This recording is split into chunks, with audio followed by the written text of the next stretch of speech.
අපි දැන් කතා කරමු ටයිම්ලයින් එක ගැන. අපි වීඩියෝස් එඩිට් කරද්දී අපිට විශේෂයෙන් අවශ්‍ය වෙන්නේ ටයිම්ලයින් එක තමයි. මේ ඔයාලට දැන් පේනවා මෙතන මම වීඩියෝස් කීපයක් මම මෙතන අරගෙන තියෙනවා. ඊට පස්සේ ඔඩියෝ එකක් අරගෙන තියෙනවා.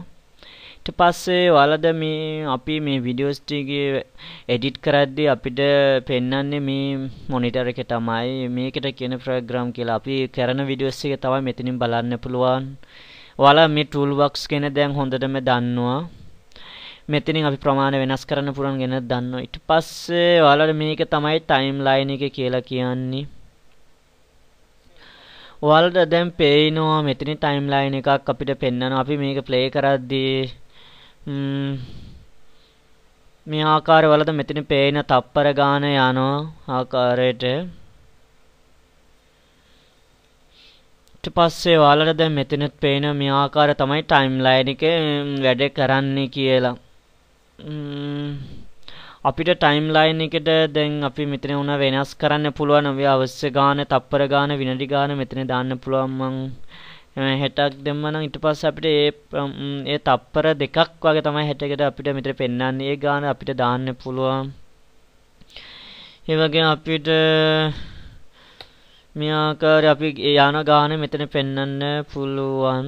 මේ අපි ඒ තප්පර ගාන මෙතන අපිට පෙන්වනවා. ඊට පස්සේ අපිට මේ වීඩියෝස් එක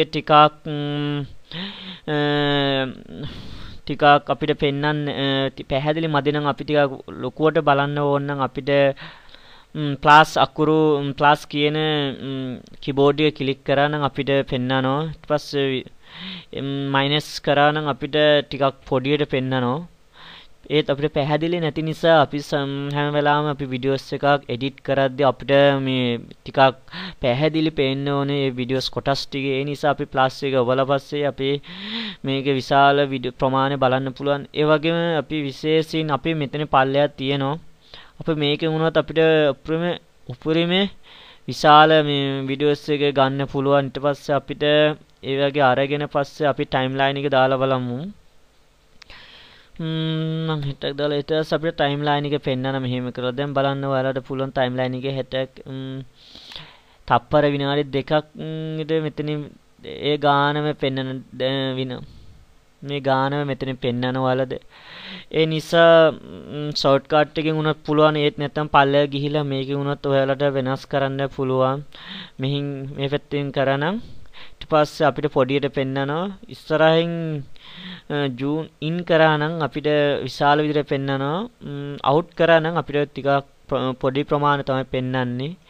ඊට පස්සේ ඔයාලට අපි වීඩියෝස් එකක් එඩිට් කරද්දී විශේෂයෙන් ටයිම්ලයින් එක දැනගන්න ඕනේ. අපි විනාඩි කීයක් මේ වීඩියෝස් එකේ වැඩ කරනවද කියලා. ඊට පස්සේ දැන් ඔයාලා මේක විනාඩි 1යි ඊට පස්සේ තප්පර 9කුයි වගේ තමයි අපිට වීඩියෝස් එක ප්ලේ වෙන්නේ. ඉතින් මේකේ අපිට සාමාන්‍ය අපි මියුසික් වගේ මියුසිකල් වීඩියෝස් වගේ එකක් එඩිට් කරද්දී විනාඩි 4යි 5යි වගේ තමයි. ඉතින් අපි හැම වෙලාවෙම අපි වීඩියෝස් එක එඩිට් කරද්දී අපි ටයිම්ලයින් එක දැනගන්න ඕන කොච්චර ප්‍රමාණයක්ද මේ වීඩියෝස් එක ප්ලේ වෙන්න ඕනේ. ඊට පස්සේ ඒ නිසා ඔයාලා ටයිම්ලයින් එක පොඩ්ඩක් ප්‍රැක්ටිකල් කරලා බලන්න.